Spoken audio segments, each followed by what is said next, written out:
ចប់បើខ្ញុំលួចស្រឡាញ់បងដែរខកអត់វ៉ាបងប្អូនសប្បាយចិត្តមែនទែនបានឃើញខមមិនអូនម៉ាគាត់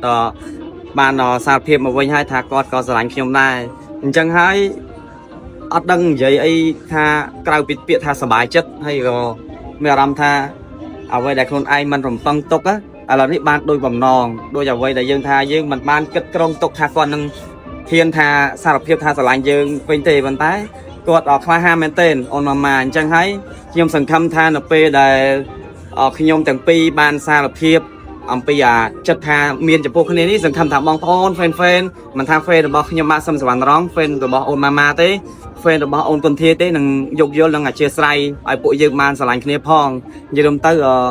ធ្វើម៉េចបើយើងស្រឡាញ់គ្នាហើយអញ្ចឹង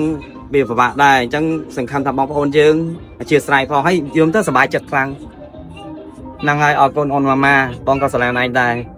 អញមកក្បាលបូមហ្នឹងឡើយព្រោះ